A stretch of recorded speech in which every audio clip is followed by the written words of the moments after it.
Bonjour, bienvenue dans ma ferme. Ici on élève des larves de mouches soldat noir. Ces larves sont destinées à la fabrication de protéines pour nourrir des animaux.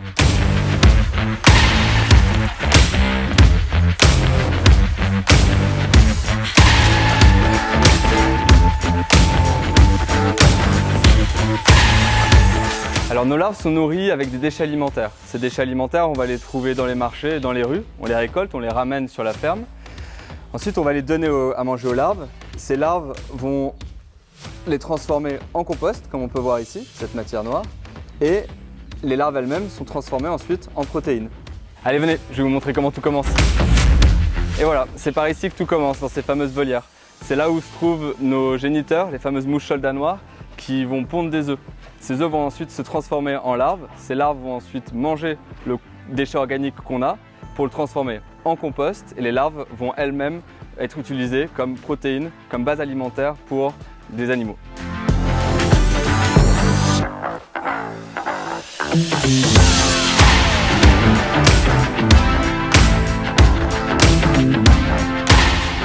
Alors ce qu'on a devant nous là, ce sont les œufs de mouches soldats noirs qu'on a récoltés.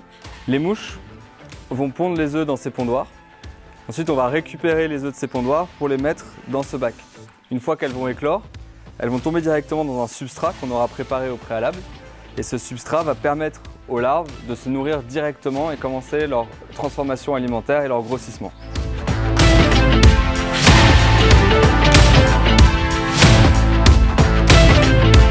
Donc là, ce qu'on a devant nous sont les déchets organiques broyés. C'est les déchets organiques qu'on avait récupérés dans les rues et dans les marchés.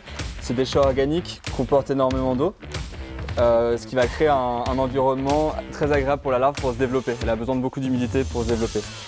On va le donner, donc on va donner 6 fois la quantité de nourriture par rapport à la quantité de larves dont on a besoin. Et elles vont manger pendant 7 jours dans le bassin afin d'atteindre leur taille adulte.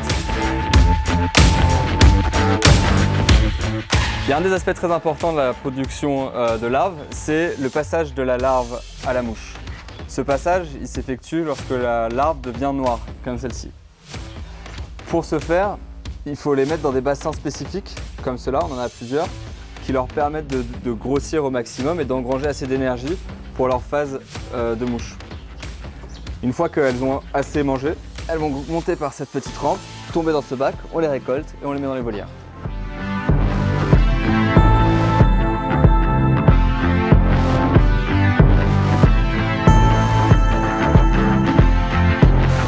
Ici on se retrouve avec des larves qu'on a récoltées il y a 5 jours, qu'on va mettre dans le bassin de grossissement. Ce bassin de grossissement, il contient les déchets organiques qu'on avait préalablement broyés. Et on va les laisser 7 jours, le temps qu'elles grossissent.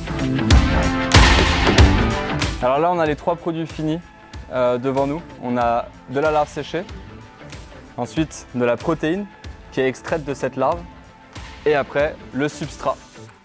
Le substrat, ça va être de la déjection de la larve.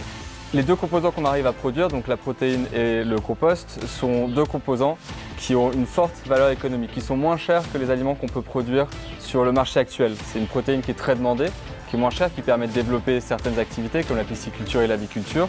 Et après, pour tout ce qui est engrais organique, ce qu'on a, le frass, donc la déjection des insectes, va permettre d'alimenter des terrains maraîchers biologiquement et de refertiliser les sols.